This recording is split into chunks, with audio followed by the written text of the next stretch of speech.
that it's a system that we're fighting. The greatest fear they have is the unity of the global south. The post-1945 world order, it is indeed dying. NATO has bombed Libya, and the chaos that you hear in Africa, bulk of it comes from the destruction of a Libyan state. And that we were attacked by NATO. Our head of states were not allowed to enter Libya. Had to ask for permission from Europeans to enter into Libya.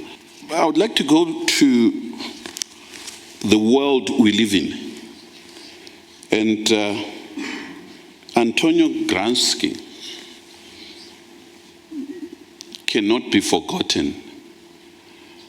He said the old is dying, but the new is not yet born. So I think we find ourselves in a world in which the post-1945 world order, it is indeed dying.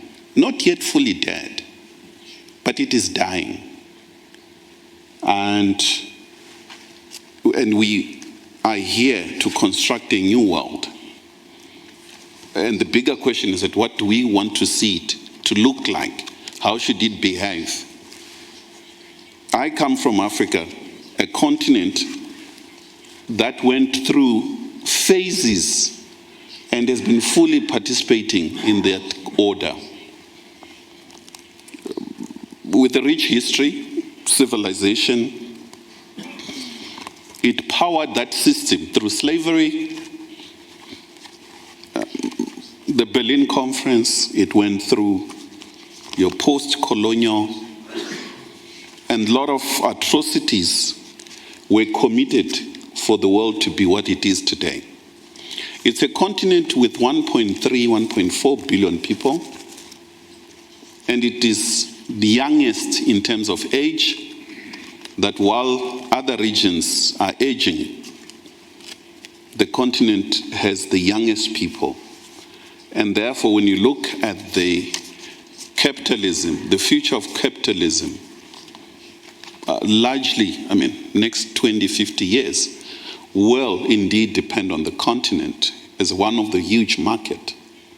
But beyond just market, also it is rich in that human capital, dynamic people. It has some of the richest minerals and continue to contribute to the world. All what we get excited with, these gadgets you're holding, bulk of the material coming from the continent.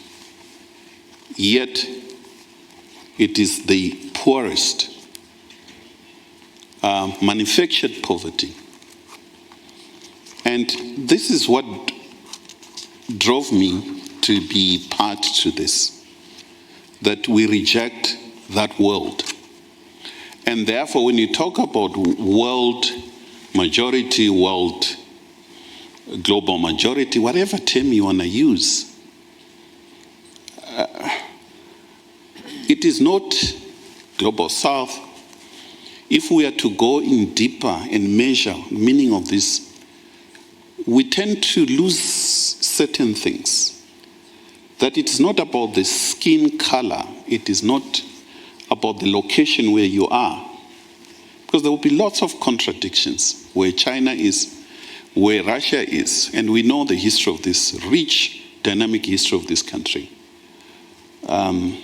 Whether the Tsar, how the Tsar related to the British monarchy, the cousins, and if you look it from that angle, you tend to lose sight. And the liberation of the continent has always been centered on, particularly the history of Russia. First World War, Second World War. The amount of Russians that died to bring liberation, and Africans participated in that. The sacrifice. Therefore, the core issue of solidarity that Africans had always and still have with the Russian people. And one expect similar, that the Russian people have with Africans in other regions in Latin America and the bulk of people in Asia. And therefore, what kind of a world do we want? It's a world that is emerging in which Russia is a key stakeholder. Russia is a member of the United Nations Security Council, participates in key and strategic agencies, whether IMF, World Bank, and Russia has nuclear power and contribute in a number of key areas. And therefore, I think what we need not lose sight of is that what unites us as Global South is to change the system.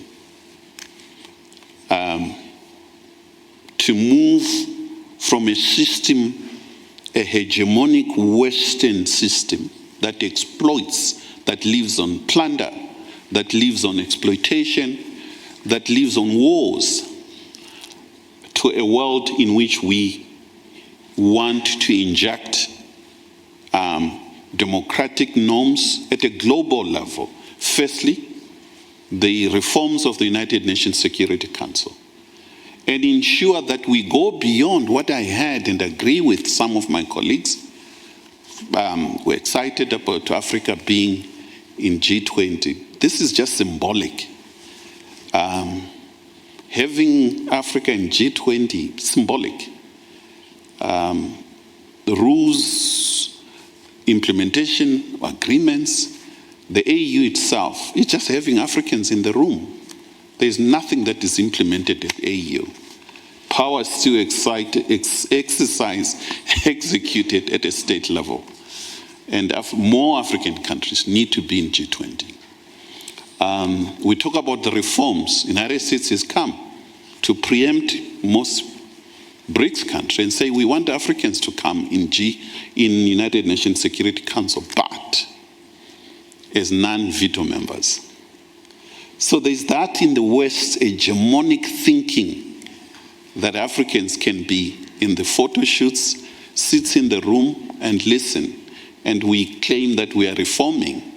So when we engage Global South countries, we come with that sincerity that we need equality, true equality, that when we talk about membership in these bodies, and President Putin and Russian people need to argue that they need Africans as full members with the veto power. You asked me and my colleagues, what is it that Russia can do? That Russia need to say the bulk of Asian countries need equal access to power at a global level. So does Latin America. I think that is central, a starting point. We also need to ensure that the new world order, as was the case in the beginning and spread of capitalism, something that Professor Desai said yesterday about the system and a new version of Marx that she quoted, that we need a system in which we cannot allow the rise of few companies that are dominating the world in the very same new world order we're talking about, the fourth industrial revolution, artificial intelligence. And Russia is in the forefront of bringing these technologies, a technology that has to be people-centered, people of Amazon, people in Africa, that is not racist, that is pro-development, and a system that is not controlled by a minority.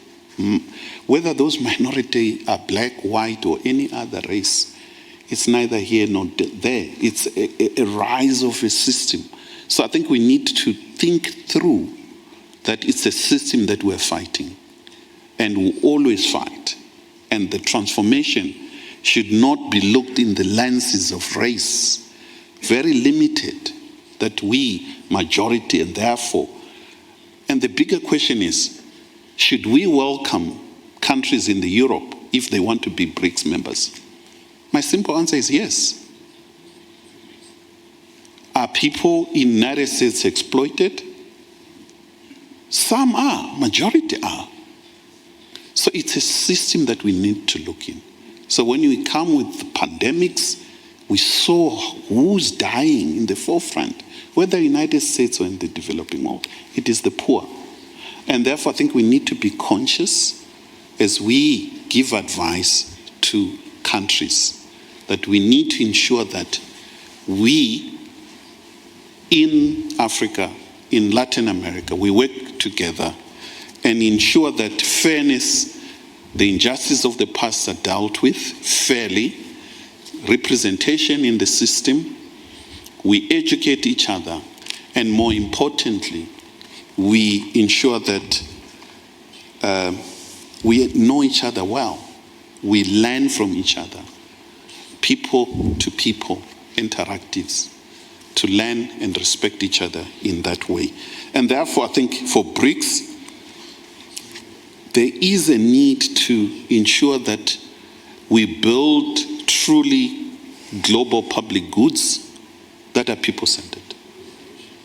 In terms of transportation, we need to build the civil society that has been mentioned, but we go beyond sport, ensure that we interact through sport culture among ourselves. Because as it stands, my colleague from Brazil, the amounts of money that the West, to counter what we are doing, the amount of money they're injecting in our own countries is massive. To bring in counter narratives, there are new terms now you've had that there are swing states, literally transplanting what's happening in the United States about swing states at a global level.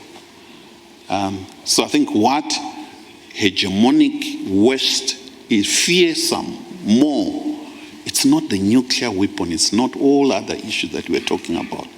The greatest fear they have is the unity of the global South. And therefore, I think we need to ensure that we inject that Russia-China unity of India and China. We're excited to hear that there are discussions. As I said yesterday, we have great respect for India and China. So do we with Russia. But the fights between these brotherly, sisterly countries, it stands on the way of progress. Therefore, there is a need to work to bring peace. That's why Africa stands with the people of Russia, with the people of Ukraine, to bring peace. African delegate goes to Ukraine, comes to Russia, and speak with leaders to ensure that we stand against hegemonic NATO, the historical element, because it's not just NATO moving into Soviet Union area. NATO has bombed Libya, and the chaos that you hear in Africa, bulk of it comes from the destruction of a Libyan state. And that we were attacked by NATO. Our head of states were not allowed to enter Libya. Had to ask for permission from Europeans to enter into Libya. So we don't forget, and therefore these are issues that we are against. Without NATO, without G7, there's absolutely no need for us to unite to be in these meetings. Therefore, we need to move from that perspective. I thank you, Chair. Дэвид, спасибо большое.